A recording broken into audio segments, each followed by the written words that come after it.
Graça e paz, amados, maravilha do eterno, abençoados, abençoadas.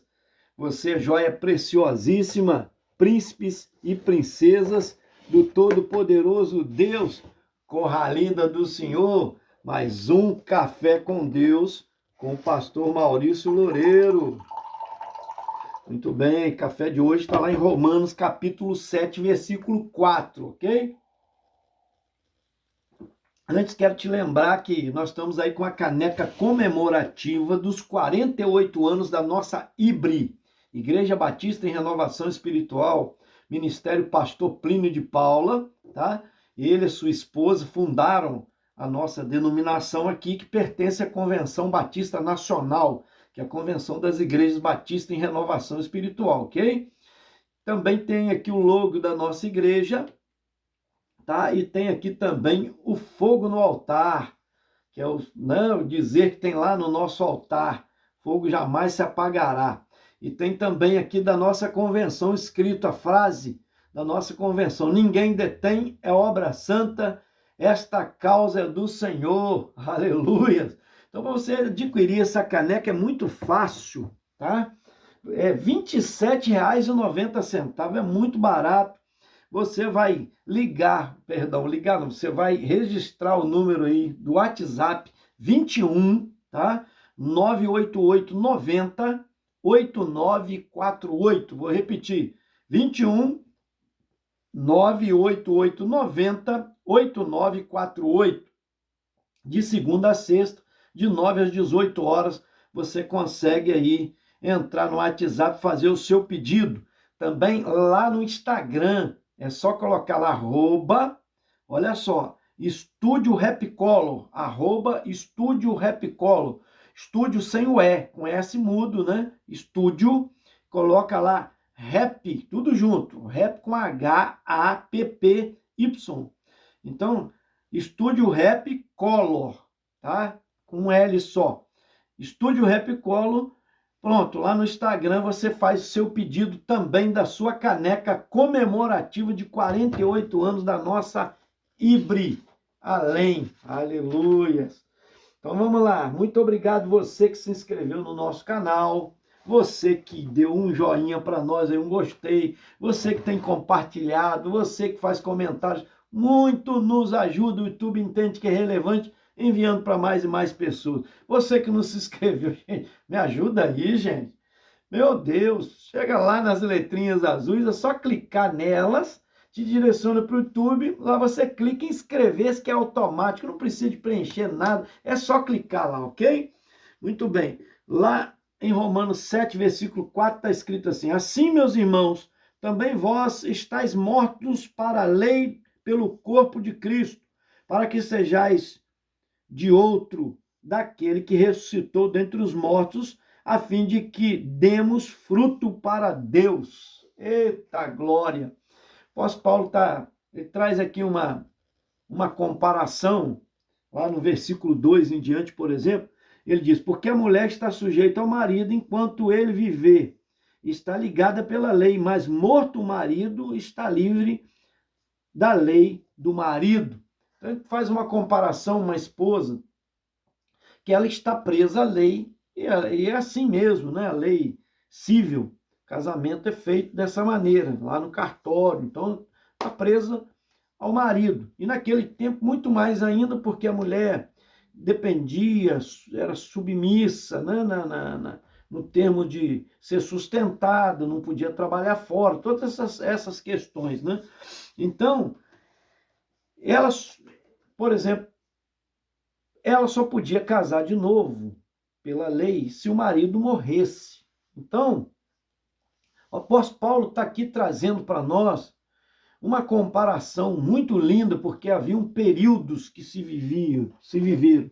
Tinha um período antes da lei, né? Que é o período da época de Abraão, não existia ainda a lei. Existia a lei moral, a lei, né, da consciência, que todos nós temos. O índio, por exemplo, nunca sendo civilizado, não chegando civilização lá, ele vai ser julgado pela sua consciência, porque Deus colocou nele uma consciência do que é certo, do que é errado, do que é justo, do que é injusto, né? Deus, quando nos fez, já colocou essa consciência em nós. Então a pessoa sabe que ela está fazendo errado, mesmo que não exista a lei para ela. Entenda bem. Então, existia um período antes da lei, inclusive a época de Abraão, como eu disse, de Adão, né? Depois que saiu do jardim do Éden, até ali Abraão, chegou em Moisés, até Moisés precisamente, de Moisés para cá até Cristo, é o período da lei. Moisés recebeu as leis de Deus, né? Os 10 mandamentos, não foram só 10 mandamentos, existem mais de 8.500 mandamentos com promessa. Então, essas leis todas, tá? É um período, vem depois da lei, que é o período da graça, o período de Cristo. E é interessante que o apóstolo Paulo está discorrendo aqui no versículo 3, ele diz o seguinte: de sorte que, vivendo o marido, será chamada adúltera se for de outro marido, mas morto o marido, livre está da lei, e assim não será adúltera se for de outro marido. Quer dizer, então a mulher, para pertencer a outro marido, o marido tinha que morrer. Uma vez morto o marido, ela estava livre para casar novamente. Hoje, por exemplo, uma viúva é a mesma coisa, está livre para casar novamente. Mas tem viúva que opta por ficar, né, livre, sem casar. Umas não querem ter mais relacionamento, outras querem ter sem compromisso, né? Mas a lei naquele tempo determinava nesse sentido. A mulher estava presa ao marido, então ela nem divorciar poderia receber carta de divórcio, é diferente, mas, né, ela tinha que estar presa ao marido enquanto o marido estivesse vivo. Morrendo o marido, ela estava livre para casar novamente. Então, o que ele faz a comparação aqui? Se você continuar lendo, o versículo 4, por exemplo, já nos diz: assim, meus irmãos, também vós estáis mortos para a lei pelo corpo de Cristo. Quer dizer, a lei que determinava, e ela trazia, por exemplo, ensinos tais quais, olha só, olho por olho, dente por dente. Se alguém matou, tinha que ser morto, né? Então era um peso a lei realmente. E a lei é boa, mas porém ninguém conseguiu se salvar por ela, porque ninguém conseguiu cumprir toda a lei. Para ser salvo pela lei, teria que cumprir toda a lei. Ninguém conseguiu cumprir, porque a Bíblia diz que se tropeçasse num tio, errasse num tio, né, a menor lá, letrinha, vamos pôr assim, um tiozinho que errasse, a pessoa era condenada por toda a lei. Então veja só, o único que conseguiu cumprir toda a lei foi Jesus, que submeteu a lei porque quis, porque ele, né, ele vem do período da graça, ele que inaugura o período da graça, mas ele submeteu a lei para provar ao homem que ele é perfeito. Tanto é que ele cumpriu toda a lei, tudo que estava na lei. Circuncidar, ele foi lá, circuncidou, ao 8º dia ele foi circuncidado, que era aquele piquezinho no sexo masculino, né? Então, guardava o sábado, toda a lei, tudo que a lei determinava, ele fazia as festas, como bom judeu que era, ele participava de todas as festas, né? E todo aquele cerimonial, entendeu bem? Então, o que ocorreu? A lei era boa, mas homem nenhum conseguia cumpri-la, né? Jesus cumpriu porque ele é perfeito, ele é Deus, filho de Deus e é Deus. Então, ninguém conseguiu cumprir, então pela lei não seria salvo. Então Jesus veio para ser o Salvador. A lei, então, para quem vai para Cristo agora como novo marido, isso que ele quer dizer, precisa morrer aquele período da lei. Qual a lei que precisa morrer? A lei cerimonial. A lei, queridos, presta bem atenção, a lei moral, ela nunca morre, porque ela nasceu de Deus para nós. E não matarás, não roubarás, não levantarás falsos testemunhos. Essas leis que são morais, essas nunca acabam. A lei que morre para nós é cerimonial, aquela de guardar o sábado, aquela de não comer carne de porco, aquela, né, que era obrigado observar as festividades, as festas que eram obrigadas. Entenda bem, essas leis, inclusive a circuncisão, tá? Para o homem, tinha que circuncidar. Essas leis morreu para nós. É nesse sentido que Paulo está dizendo. Tanto é que houve um concílio, quando se converteu gentios que não eram judeus, de outras nações, quiseram aqueles religiosos judeus que se converteram a Cristo, queriam impor sobre eles a lei. E houve discussão. Em Atos capítulo 15, parece que o versículo 19 ao 29, traz a resposta do concílio ali.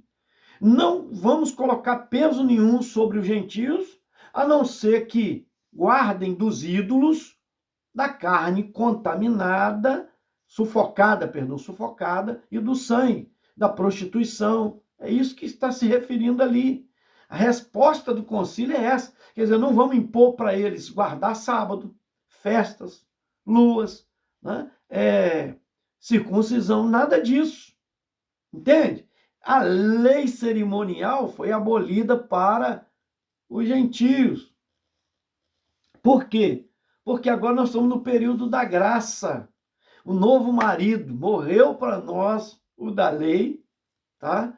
E agora estamos livres para, como noiva, casar com Jesus, que é o Senhor da graça. Mas veja só, tem gente que pensa que graça é liberdade que se tornou libertinagem. Não, porque não estamos mais presos na lei, não. Estamos sim. Ele fala que você sai da lei, tá? Judaica, mosaica, tá? Cerimonial, lembra disso. A lei moral continua, mas submetemos a lei de Cristo. E ela, muitas das vezes, é até mais rigorosa. Como, pastor? Por exemplo, o pecado, para ser consumado como adultério, a pessoa tinha que praticar o ato. Ela desejava a mulher do próximo, por exemplo, o cara desejava a mulher do próximo, ou ele era casado, por exemplo, para ele adulterar contra a sua esposa, ele pegava outra mulher, ele teria que praticar o ato. Em Jesus, na graça, Jesus disse, se você olhar para uma mulher e desejá-la, você sendo casado, você já adulterou. Ou, se a mulher é casada, mesma coisa, ela olha para um outro homem que não é o marido dela e deseja, ela já pecou. Olha como que o peso de responsabilidade é mais profundo, porque nós somos condenados até pelo pensamento. Entende aí? Então não é relaxamento, é uma profundidade maior de santidade, tá? Não é só no aspecto de cerimônia, porque o povo era muito ritualista, não é ritual. E o ritual para Deus, quem criou foi o próprio Deus, mas o homem acabou profanando o ritual, porque o ritual era para trazer justamente, né, responsabilidade com Deus, compromisso com Deus. Mas o que aconteceu? Aquilo tudo virou banal para eles. Virou uma metodologia robótica, né? Então, para Deus não havia sentimento, não colocava um sentimento mais na coisa. Então Deus aboliu, quer dizer, morreu o velho homem, o marido, né, que é a lei, e agora entra uma nova lei de Cristo, que a gente tem que submeter a ela. O amor ao próximo, se colocar no lugar do outro, né? Não pensar em nós mesmos, só em nós, não sermos egoístas, partilhar, a empatia, que é muito falada aí hoje, né? Que é o compartilhar. Mover-se de íntima compaixão, se colocar no lugar do outro, na dor do outro. E agir como que nós gostaríamos, se tivéssemos lá sofrendo, como que agissem conosco. Olha só, uma adoração sem rituais, vamos pôr, direta com Deus. Não é só preso ao culto, ao templo, mas desde que eu amanheço, eu já adoro o Senhor agradecendo, em tudo dando graças a Ele, vivendo uma vida de maneira que agrade a Ele. Isso chama-se santificação, separação do mundo, das coisas pecaminosas, para o serviço de Deus, para o serviço do reino de Deus. Amém? O que é meu não é mais só meu, é compartilhar da comunidade. Né? Eu vou viver algo em comum desta maneira. Então, o que é dos outros é meu, o que é meu é dos outros, é nessa maneira. Vai me servir para o reino. Tudo é para a glória do nome do Senhor. Dele, por ele, para ele são todas as coisas. Então, é muito mais profundo uma vida de intimidade com Deus, porque Deus conhece o seu pensamento. Né? Então, é muito mais do que aquele ritual, muito mais daquela aparência, porque era um estereotipo, não, uma aparência que era apresentada, que a pessoa achava que aquilo era... Olha, fulano, né, é santo, ele orava em praça pública para todo mundo ouvir. Não, hoje, o que interessa para Deus é a sua oração no quarto, em secreto que ninguém vê. O próprio Jesus disse isso. Quando orar, fecha a porta do teu quarto e ora em secreto ao seu Deus, que te recompensará, porque ele está vendo. Amém? Então é isso. Isso é lindo, não que seja proibido orar numa praça, não é isso. Tem gente que naquele tempo fazia para aparecer. Agora, claro, está lá a comunidade cristã, a igreja lá. Vamos levantar um clamor aqui. Tem. Ninguém está fazendo para aparecer, está orando para uma intercessão por aquele bairro, por aquela cidade, pelas autoridades. É diferente. Mas não vive só fazendo isso. Tem momento com Deus íntimo, secreto. Porque tem prazer, não vai só por necessidade. É esse o desejo de Deus. Quando a coisa está boa também, ele está lá com Deus, como Jó, que estava na riqueza, era o homem mais rico da terra de Ur. O que ele fazia? Ele oferecia o seu sacrifício a Deus e oferecia até pelos seus filhos, depois que os filhos faziam banquetes, churrasco. Eu vou fazer pelos meus filhos, quem sabe eles podem ter pecado. Entristecido a Deus, quer dizer, está tão preocupado até que os filhos pudessem entristecer a Deus que ele oferecia sacrifício ao Senhor. Gente, isso é lindo demais. É quem ama, é quem busca santificação, um comprometimento com Deus, uma aliança. Né? Quem ama, ele procura agradar o outro. Aleluia. Ele não pensa no seu bem-estar, ele pensa no outro, em fazer o outro feliz. Então é isso, quando você busca ter intimidade com Deus, ele vai cuidar das suas coisas, da sua vida, das suas finanças, de tudo seu, vai te dar sabedoria. Recebe aí. Isso que o apóstolo Paulo está ensinando nesse novo marido. O outro morreu, esquece o outro, não fica preso à lei. Ah, não pode comer carne de porco, não pode isso, não pode aquilo, todo cheio de indulgência, de proibição. Gente, a lei passou, a lei cerimonial passou, a moral permanece. Né? Ela nunca acaba. São princípios vindos de Deus para nós. A lei ética, né, moral, mas nós estamos presos a uma nova lei, que é a lei de Cristo, a lei da graça.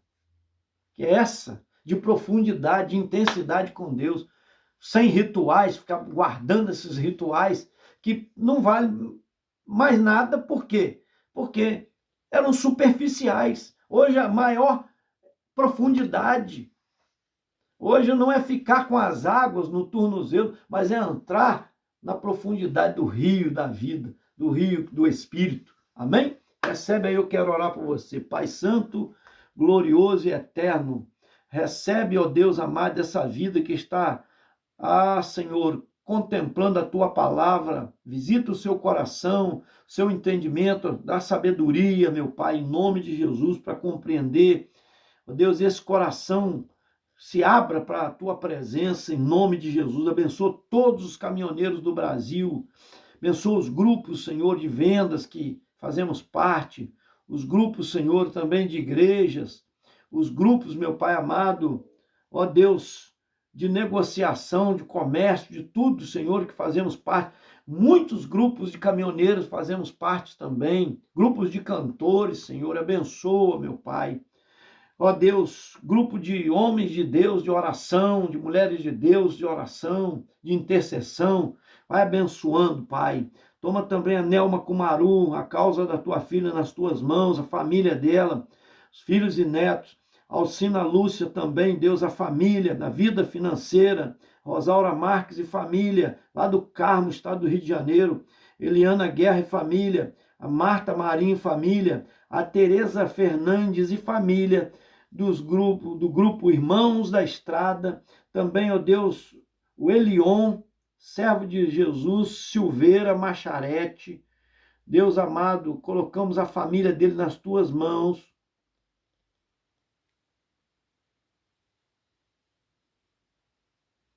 Lá do Carmo, estado do Rio de Janeiro.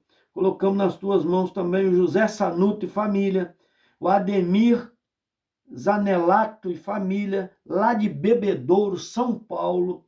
Também, ó Deus, o Geninho Mandu e família, lá de Arco Verde, Pernambuco. E o Alex Barbosa e família, em nome de Jesus. Esse foi mais um Café com Deus. Eu te aguardo até o próximo. Senta o dedo aí, gente.